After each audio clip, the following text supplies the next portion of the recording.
Un saludo muy cordial y en esta segunda clase nosotros vamos a continuar con lo que es la materia de legislación aplicada a la seguridad privada. En este sentido, nosotros luego de haber visto el marco constitucional, de haber visto precisamente la normativa pertinente dentro de lo que la Constitución establece y sobre todo como conocimiento para quienes van a ejercer esta profesión como guardias de seguridad, vamos a continuar el día de hoy con la Ley de Vigilancia y Seguridad Privada. Vamos a ver cuál es el objeto de la Ley de Vigilancia y Seguridad Privada. Esta ley regula las actividades relacionadas con la prestación de servicios de vigilancia y seguridad a favor de personas naturales y jurídicas, bienes, muebles e inmuebles, y valores por parte de compañías de vigilancia y seguridad privada legalmente reconocidas. En este sentido, nosotros tenemos que entender que esta ley pues regula todas las actividades que tengan que ver con la prestación de servicios de vigilancia y de seguridad. En este sentido, nosotros vamos a ir comprendiendo algunos conceptos que son importantes.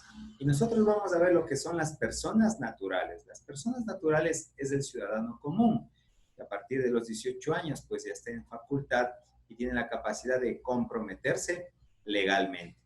Ahora, ¿qué son las personas jurídicas? Las personas jurídicas son las sociedades a través de las cuales se conforman las empresas, las compañías y otro tipo de relaciones para precisamente, pues como personas jurídicas, presentarse con sus responsabilidades frente a la sociedad y al Estado. Vamos a ver qué son los bienes muebles. Los bienes muebles, y tomando pues una noción bastante básica, son aquellos bienes que se pueden mover, que se pueden trasladar. ¿Sí? En este sentido, pues, como ejemplo, nosotros podemos poner una computadora, un escritorio, bienes que nosotros los podamos transportar, nosotros los podamos trasladar. Ahora, ¿qué serán los bienes inmuebles? Los bienes inmuebles son aquellos bienes que no se pueden transportar, que no se pueden mover. En este sentido, entenderíamos, por ejemplo, una casa, un edificio, un terreno. Y valores. Los valores, nosotros podemos entenderlos como, por ejemplo, dinero, como joyas, como piedras preciosas, pero también nosotros podemos encontrar documentos que se consideran valores, como por ejemplo escrituras, un pagaré, un cheque. Nosotros también podríamos considerar una póliza de seguro, por ejemplo. También nosotros podemos tener como un valor una letra de cambio. Entonces nosotros tenemos algunas formas de valores también. Quizás un cuadro, si de un pintor famoso, también puede ser un valor. Y esto dice que por parte de las compañías de vigilancia y seguridad privada legalmente reconocidas. Y esto es importante, ¿sí? Que las compañías de seguridad tienen que tener la legalidad frente a la ley, que más adelante vamos un poquito a detallar esto. Dice que se entiende por prestación de dichos servicios la que sea proporcionada dentro del marco de libre competencia y concurrencia a cambio de una remuneración. Es decir, que se va a dar pues esta libre competencia, ¿sí? Pueden haber diferentes compañías que hacen su oferta. ¿Para qué? Para que algún cliente pueda prestar los servicios, se dé la prestación de servicios por parte de la compañía de seguridad privada. Y lógicamente la compañía de seguridad privada se va a apoyar a través del guardia de seguridad para cumplir precisamente este propósito. Y dentro de esto pues va a existir una remuneración, es decir, quien contrata a la compañía va a pagar por los servicios de seguridad privada. Vamos a ver cuáles son los impedimentos para la contratación de personal para las compañías de vigilancia y seguridad privada. Primero dice los guardias, investigadores privados y personal administrativo que hayan sido separados de una o más compañías de vigilancia y seguridad privada por la comisión de delitos debidamente comprobados de conformidad con la ley. Es decir, que no solo los guardias, los investigadores privados, sino también personal administrativo, ¿sí? Es decir, un contador de una compañía de seguridad, una secretaria, el mismo gerente o administrador de la compañía, en los cuales sí, ellos hayan incurrido en un delito comprobado. Al haber incurrido en un delito comprobado en una compañía de seguridad privada, ya no pueden volver a trabajar y ejercer sus funciones dentro de su perfil profesional en otra compañía de seguridad privada. También quienes hayan recibido sentencia condenatoria penal debidamente ejecutoriada. Es decir, que quienes han sido sancionados penalmente y en lo cual esta sentencia haya sido ejecutoriada, es decir, nosotros tenemos 3 instancias dentro de la parte legal, ¿sí? Primera instancia, segunda instancia que es la apelación y tercera instancia que es casación. Es decir, estos legalmente, sí, o dentro de la ley, se conoce como recursos. Entonces, si es que una persona ha sido ya sancionada o condenada, sí, penalmente en primera instancia, la persona puede recurrir, sí, al recurso de apelación. Y si ahí se vuelve a confirmar, pues, su condenación, su sentencia condenatoria, puede, sí, recurrir a la tercera instancia y última, que es casación. Es decir, hasta que no se terminen todos los recursos, lógicamente, si la persona así lo ha requerido, sí, todavía está en proceso, no se ha podido demostrar finalmente, sí, la culpabilidad de la persona.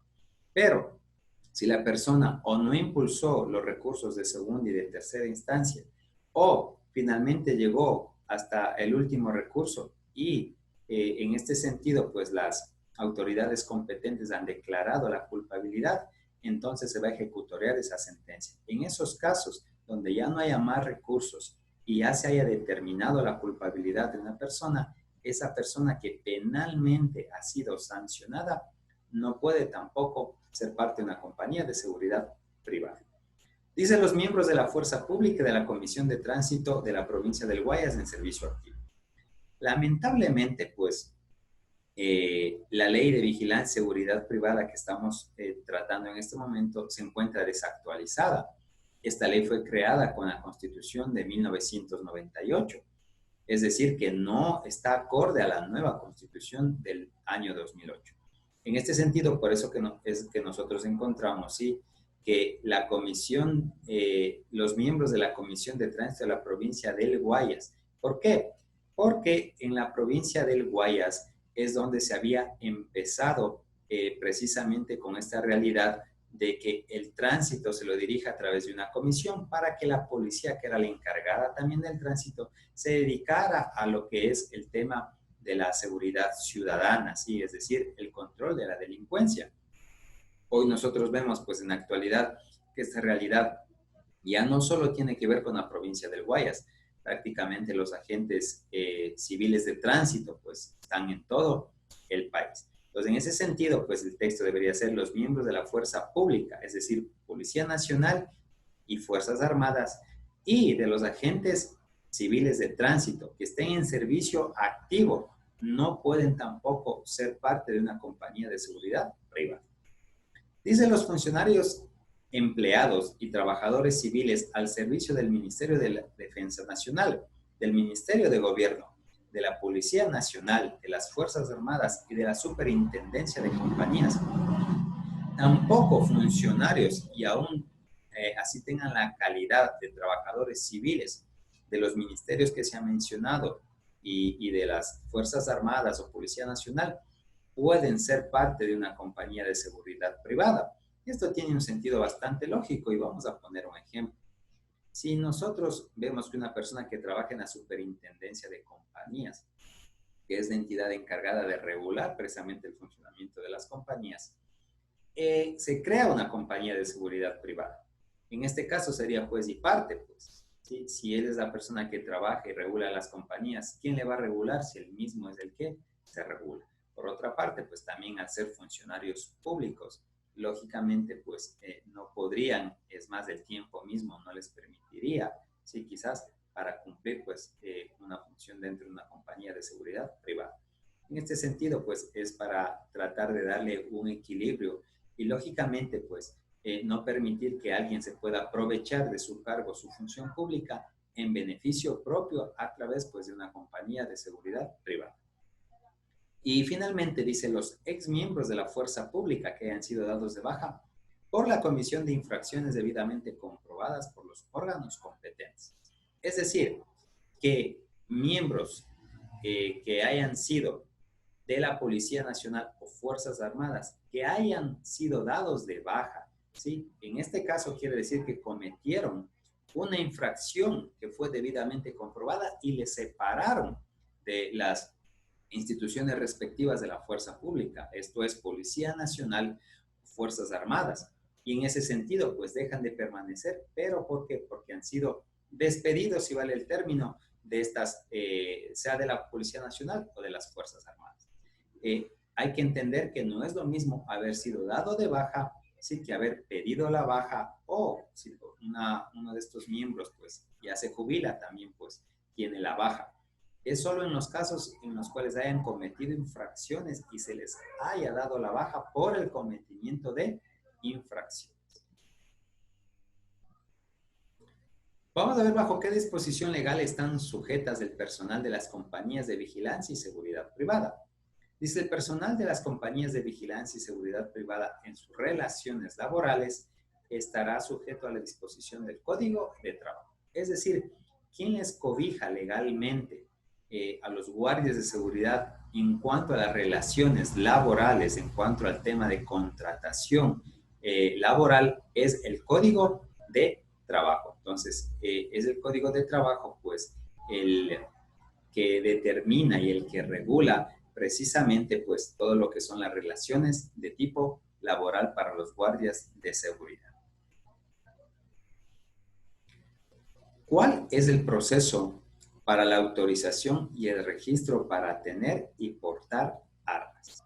Dice, el Comando Conjunto de las Fuerzas Armadas registrará y extenderá los permisos para tener y portar armas, determinando las características, calibre y más especificaciones técnicas de las armas de fuego.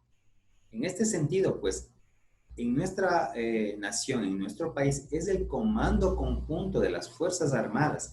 Y esto es importante tomar en cuenta. Quienes registran y extienden los permisos, ¿sí? Sea para tener y portar armas. La dotación del armamento se autorizará en estricta proporción a la capacidad de cobertura de las compañías. Es decir, que de acuerdo a la capacidad que tenga la compañía para poder desarrollar sus funciones, es que se le dotará del armamento lógicamente necesario y correspondiente. En este sentido, pues son las Fuerzas Armadas, recalcamos, las que tienen esta potestad y tienen el aval para extender los permisos y también regular el tema de registro de armas. Aquí es importante que nosotros podamos revisar y detenernos por un momento en lo que determina el artículo 360 del Código Orgánico Integral Penal, por sus siglas COIF, ¿sí? Que habla precisamente acerca de la tenencia y el porte de armas. Entonces nosotros vamos en este momento a poder leer y a poder nosotros entender la diferencia entre la tenencia y el porte de armas de acuerdo a este artículo que está en el COIF. Y dice, la tenencia consiste en el derecho a la propiedad legal de un arma que puede estar en determinado lugar, dirección particular, domiciliaria o lugar de trabajo, para lo cual se requiere autorización de la autoridad competente del Estado. La persona que tenga armas de fuego sin autorización será sancionada con pena privativa de libertad de 6 meses a 1 año. En este caso, ¿la tenencia en qué consiste? Que una persona puede tener el arma en un lugar determinado, ¿sí? Es decir, que el arma va a permanecer, sea, dice, en una dirección particular, en una dirección domiciliaria o en un lugar de trabajo, pero el arma permanece dentro de ese lugar, el arma no puede salir. Para eso, pues, se extenderá el debido permiso y en ese sentido, pues, la autoridad competente del Estado, como habíamos visto anteriormente, son las Fuerzas Armadas quienes extenderán el permiso correspondiente. Ahora, en el tema del porte de armas, dice que consiste en llevar consigo a su alcance un arma permanente dentro de una jurisdicción definida, para lo cual se requiere autorización de la autoridad competente del Estado. La persona que porte armas de fuego sin autorización será sancionada con pena privativa de libertad de 3 a 5 años. Ahora, para el tema de porte de armas, en el Ecuador es prohibido. ¿Sí? Es prohibido el portar armas. ¿En qué casos excepcionales, es decir, como excepciones, o quiénes pueden portar armas? Precisamente son los guardias de seguridad a través de las compañías de seguridad y en el año 2017 emitió una resolución el Comando Conjunto de las Fuerzas Armadas en el cual extiende también los permisos y autoriza el porte de armas para los ganaderos y los camaroneros, sobre todo por el tema que se estaba dando de delincuencia, sobre todo en la región costa. Entonces, a partir del 2017 también ellos tienen este aval, si tienen la autorización, lógicamente cumpliendo con todos los requisitos que determina el Comando Conjunto de las Fuerzas Armadas para poder portar armas. Ahora, cuando una persona se le encuentra en la tenencia ilegal, es decir, no tiene la autorización, está en un lugar y se le encuentra con un arma, pongamos en la casa, ¿sí? Y se le pide la autorización respectiva y la persona no la tiene, es decir, que esa arma está ilegal o la está teniendo ilegalmente. En ese sentido, pues, ¿qué es lo que determina la ley y que nosotros acabamos de leer? ¿Sí? Que esta persona será sancionada con pena privativa de libertad de 6 meses a 1 año. Pero ¿qué es lo que sucede cuando una persona se encuentra portando armas de manera ilegal? La sanción de pena privativa de la libertad será de 3 años a 5 años, es decir, la pena es mayor.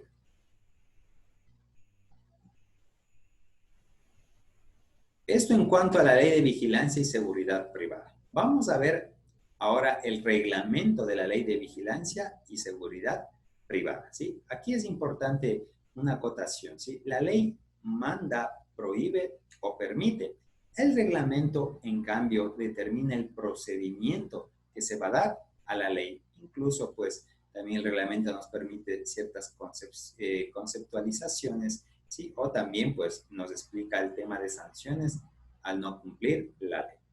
En este caso, nosotros, dentro del reglamento de vigilancia y seguridad privada, vamos a analizar situaciones que son las más necesarias para el conocimiento de los guardias de seguridad. Y vamos a ver qué son las compañías de vigilancia y seguridad privada de acuerdo al artículo 1 del reglamento de seguridad privada.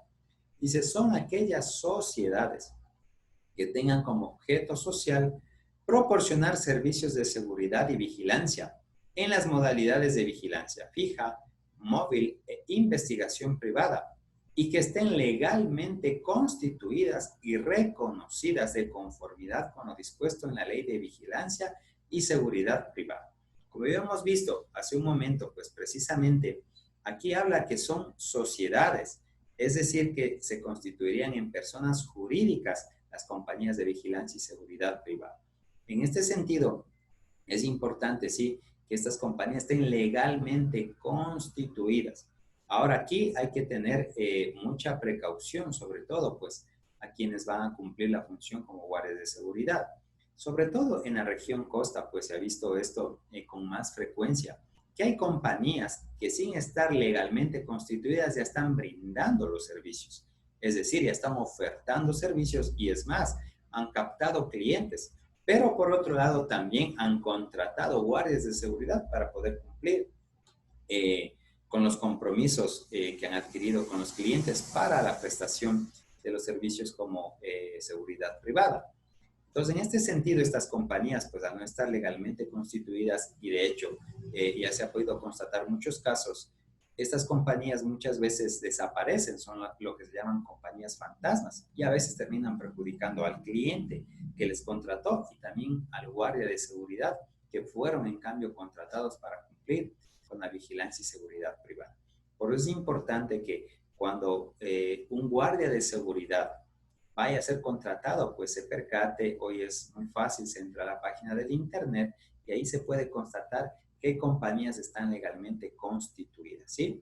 También hay compañías que a veces comienzan a ofertar ya los servicios de vigilancia y seguridad privada, pero están todavía constituyéndose, es decir, están en el proceso para ser legalmente reconocidas. Tampoco pueden todavía funcionar, ¿sí? No porque estén ya haciendo todos los trámites legales para constituirse legalmente quiere decir que ya pueden funcionar, ¿sí? Así estén en proceso, tampoco lo pueden hacer hasta que no se les dé la autorización respectiva para su funcionamiento. Entonces, esto es muy importante que se pueda entender y comprender. Aquí tenemos algunos ejemplos de compañías de seguridad privada, quizás que son ya bastante conocidas, Corprisec, Observi, y por acá tenemos también la compañía de seguridad privada, INVI. ¿Cuál es el rol del personal que presta servicios en las compañías de vigilancia y seguridad privada dentro de una declaración de estado de excepción? De acuerdo a lo que determina el artículo 3 del Reglamento de Seguridad Privada. Ahora, es importante primero entender qué es un estado de excepción, ¿sí? Primeramente, pues la palabra o el término mismo nos ayuda. Es algo excepcional. El estado de excepción, como por ejemplo, nosotros lo vivimos en algunas situaciones y quizás vamos a recordar unos momentos bastante puntuales. Cuando hubo una situación de terrorismo en la provincia de Esmeraldas, pues y donde una bomba precisamente ocasionó daños a un UPC. Entonces, en este sentido, ahí se declaró un estado de excepción dentro de lo que es Esmeraldas, ¿sí? Nosotros también tuvimos un estado de excepción cuando hubo el paro nacional en el año 2019. En ese sentido, pues en este estado de excepción, por la situación que se había presentado en Quito, sí, que fue el lugar de los hechos, pues precisamente se declaró este estado de excepción de manera muy particular, ¿sí? Pero pues quizás el tema más conocido es a partir pues de la aparición del COVID-2019, ¿sí? El COVID-19, perdón, que hizo que nosotros, por una emergencia sanitaria, pues estuviéramos en un estado de excepción.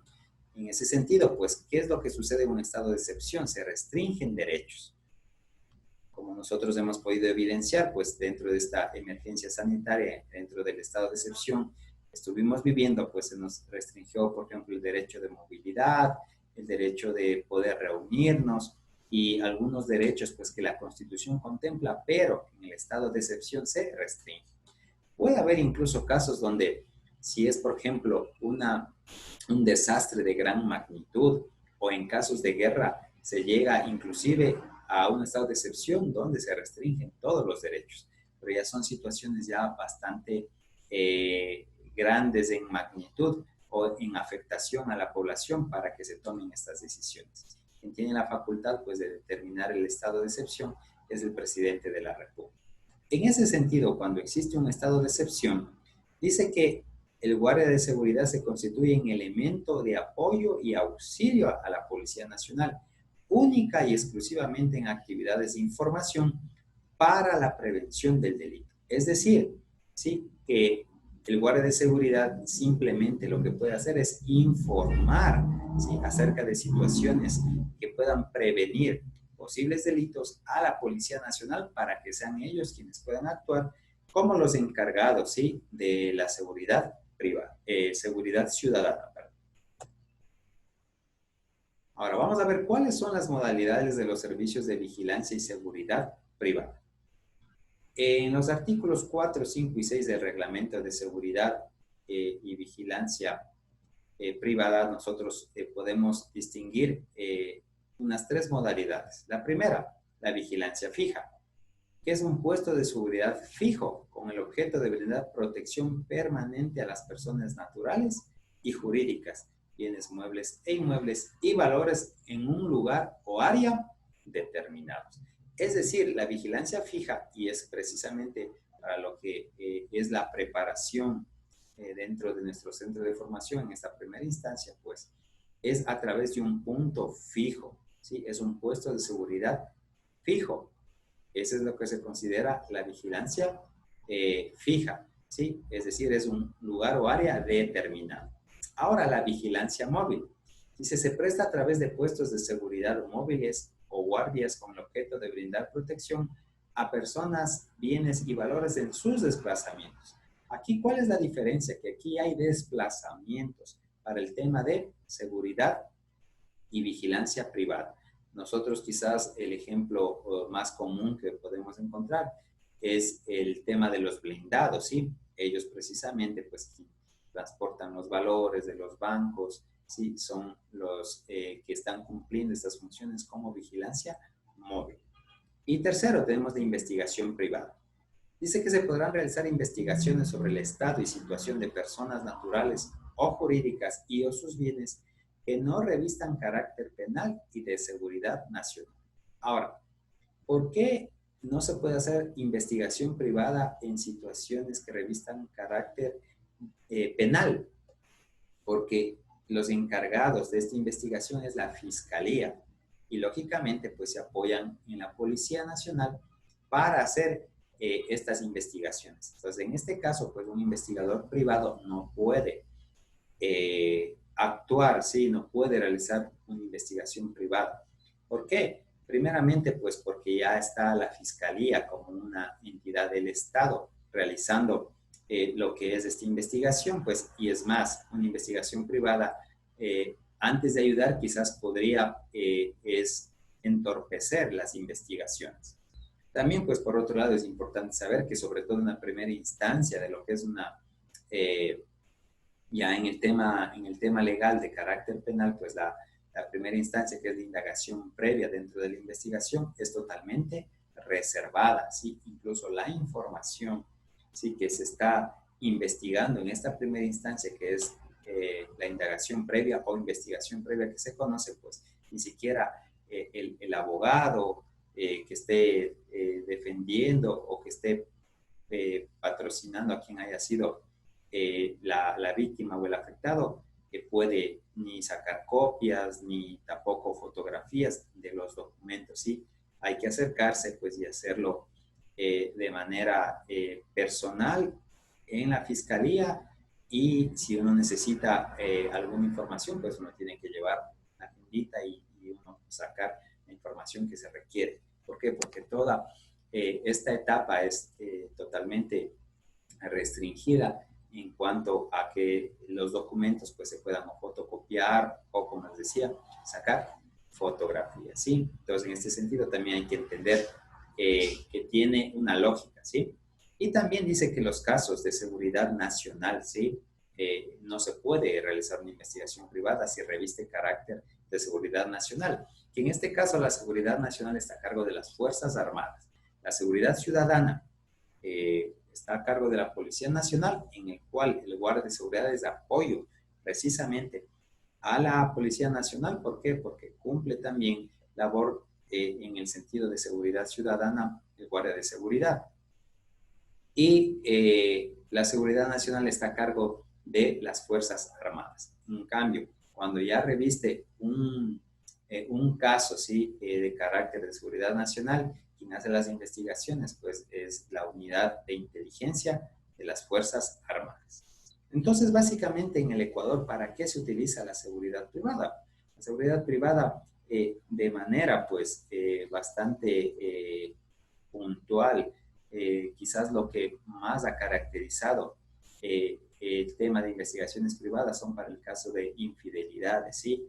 Es decir, que se pueda un investigador privado pues estar constatando pues los temas de infidelidad, sí, aunque parezca quizás incluso un poquito medio especial esta situación, pues realmente es así. Ojo, no quiere decir que no se pueda investigar otros casos. También Se ha visto que se contrata investigadores privados en el tema, por ejemplo, cuando hay alimentos de una persona, pues está de pronto escondiéndose, ¿sí? Por el tema de que quizás ya hay una boleta de apremio, ¿sí? Una boleta de detención. Entonces también a veces contratan investigadores privados para localizar a la persona, pues y se realice la detención.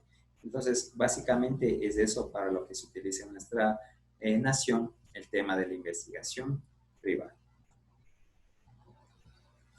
¿Cuándo utilizar la credencial de identificación y qué datos debe contener, de acuerdo al artículo 11 del Reglamento de Seguridad Privada?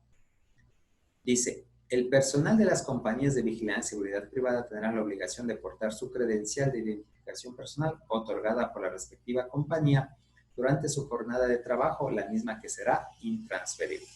Ahora, en este sentido, volvemos a recordar pues que el reglamento también en este caso no está actualizado a la realidad, ya que primero ya no otorgan las compañías de seguridad privada las identificaciones o las credenciales. Hoy el organismo encargado, la entidad del Estado encargada de entregar las credenciales es el Ministerio de Gobierno. ¿Sí? Antes Ministerio del Interior, hoy Ministerio de Gobierno. Entonces, ellos son los encargados. Entonces, en este sentido, pues, el personal de las compañías de vigilancia y seguridad privada, es decir, los guardias de seguridad, tienen la obligación de portar la credencial, ¿sí? Pero la que es otorgada por el Ministerio de Gobierno, ya no por las compañías de seguridad, porque ellos ya no tienen esa potestad que antes sí lo hacían, pero hoy ya no, ¿sí? ¿Y en qué momento deben tener su credencial? Durante su jornada de trabajo. Y de hecho, esta credencial es intransferible. Aquí tenemos nosotros, y bueno, se ha puesto unos ejemplos, y sobre todo, pues la credencial que antes se utilizaba cuando el Ministerio del Interior, pues era el que estaba a cargo de lo que es el tema de entregar las credenciales, y ahora, pues el Ministerio de Gobierno. Básicamente, no hay muchos cambios, ¿no? Lo que podemos quizás apreciar es que las credenciales que entregaba el Ministerio del Interior pues venían en sentido horizontal, pues hoy las del Ministerio de Gobierno vienen en sentido vertical, ¿sí? Y vamos a ver qué datos tiene, ¿sí? Aquí precisamente nosotros apreciamos uno de nuestros estudiantes del Centro de Formación de Seguridad Privada, FENISEG, ¿sí? Y dice, Ministerio de Gobierno, Seguridad Privada. Tenemos un código de barras en la parte izquierda, y dice apellidos, Alfonso Silva, nombre es Manuel, cédula, y se reporta el número de cédula. La nacionalidad, en este caso, el estudiante es de nacionalidad española, sí, pero lógicamente al tener pues sus documentos para poder permanecer en el país como extranjero de manera legal, pues también él puede, sí, tiene el aval. De hecho, la Constitución así ampara a todos los extranjeros que estén legalmente residiendo en nuestro país, tienen las mismas oportunidades como las mismas obligaciones que cualquier ecuatoriano. El tipo de sangre, de aquí es importante, al final dice fecha de expedición. Y nosotros aquí vemos que la fecha de expedición es el 12 de noviembre del 2019. Y ya no existe fecha de caducidad, es decir, que esta credencial solo tiene la fecha en la que es expedida, que es emitida, sí, pero esta credencial pues ya tiene duración para toda la vida de quien sea a quien se le haya otorgado, ¿sí? Entonces, en este sentido, quiere decir que ya no se caducan las credenciales. En la parte de atrás dice, esta credencial certifica que el portador se capacitó para ejercer su actividad laboral en las compañías de seguridad privada autorizadas por el Ministerio de Gobierno del Ecuador. Y miren en la parte de abajo, que es muy importante, dice documento personal e intransferible. Su uso es de absoluta responsabilidad de la persona registrada. Es decir, que esta credencial solo la puede utilizar quien ha sido registrado, ¿sí? Precisamente para que le sea otorgada la credencial. Y vamos nosotros terminando. ¿Cuál es el proceso de control que realiza la Policía Nacional a las compañías de vigilancia y seguridad privada? Dice la Inspectoría General de la Policía Nacional, a través del Departamento de Control y Supervisión de las Compañías de Seguridad Privada, COPS, por sus siglas, Realizará inspecciones a las compañías de vigilancia y seguridad privada, así como el control al personal de estas compañías en cualquier momento, por disposición del Ministerio del Interior, sí, pero que hoy es el Ministerio de Gobierno, o por iniciativa propia. Ahora es importante que ustedes sepan que el departamento encargado por la Policía Nacional para precisamente poder realizar las supervisiones, las inspecciones, tanto dice a las compañías de seguridad como al personal.